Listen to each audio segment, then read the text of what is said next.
I'm Joshua Caleb, and this is the story of Adam and Eve. Genesis 2. Before any plant of the field was in the earth, and before any herb of the field had grown, for the Lord God had not caused it to rain on the earth, and there was no man to till the ground. But a mist went up from the earth, and watered the whole face of the ground. And the Lord God formed the man of the dust of the ground, and breathed into his nostrils the breath of life, and man became a living being. The Lord God planted a garden eastward in Eden, and there he put the man whom he had formed.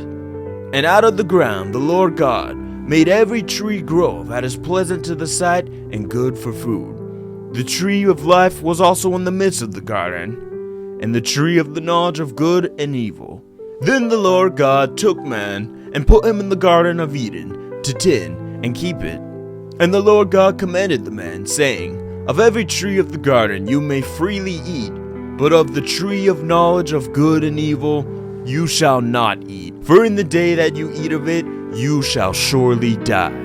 And the Lord God said, It is not good that man should be alone. I'll make him a helper, comparable to him. Out of the ground the Lord God formed every beast of the field, every bird of the air, and brought them to Adam to see what he would call them.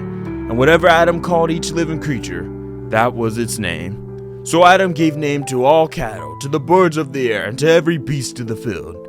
But for Adam there was not found a helper comparable to him. And the Lord God caused a deep sleep to fall on Adam, and he slept. And he took one of his ribs, and closed up the flesh in its place. Then the rib which the Lord God had taken from man, he made it into a woman. And he brought her to the man. And Adam said, This is now bone of my bones and flesh of my flesh. She shall be called woman, because she was taken out of man. Therefore a man shall leave his father and mother, and be joined to his wife, and they shall become one flesh. And they were both naked, the man and his wife, and were not ashamed. Genesis 3. Now the serpent was more cunning than any beast of the field which the Lord God had made. And he said to the woman, Has God indeed said, You shall not eat of every tree of the garden? And the woman said to the serpent, We may eat the fruit of the trees of the garden, but of the fruit of the tree which is in the midst of the garden, God has said, You shall not eat it, nor shall you touch it, or you will surely die. Then the serpent said to the woman, You will not surely die, for God knows that in the day you eat of it your eyes will be opened, and you will be like God, knowing good and evil. So when the woman saw that the tree was good for food, that was pleasant to the eyes, and a tree desirable to make one wise, she took of its fruit and ate. She also gave to her husband, and he ate it too. Then the eyes of both of them were opened, and they knew that they were naked. And they sewed fig leaves together and made themselves coverings.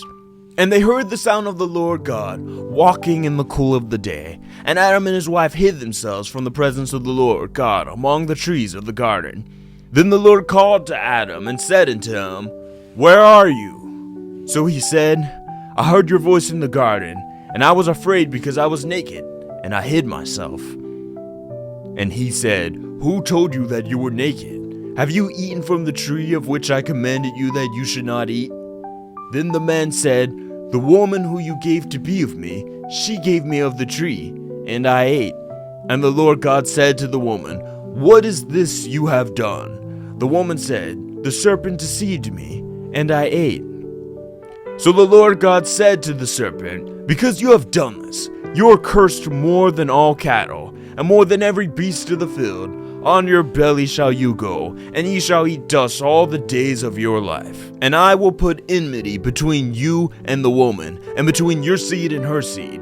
He shall bruise your head, and you shall bruise his heel. And he was talking about Jesus. God was the first to prophesy of the coming of Jesus, and you will see that later on if you continue this playlist.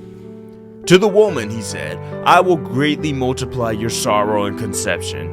In pain you shall bring forth children. Your desire shall be for your husband, and he shall rule over you. Then to Adam he said, Because you have heeded to the voice of your wife, and have eaten from the tree of which I commanded you, saying, You shall not eat of it, cursed is the ground for your sake.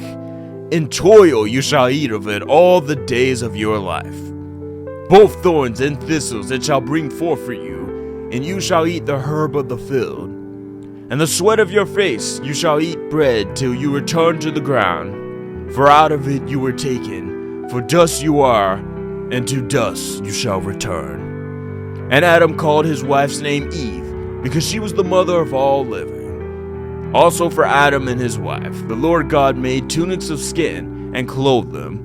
Then the Lord God said, Behold, the man has become like one of us, to know good and to know evil. And now, lest he put out his hand and take also of the tree of life, and eat, and live forever. Therefore the Lord God sent him out of the Garden of Eden to till the ground from which he was taken. So he drove out the man, and he placed cherubim at the east of the Garden of the Eden, and a flaming sword which turned every way to guard the way to the tree of life.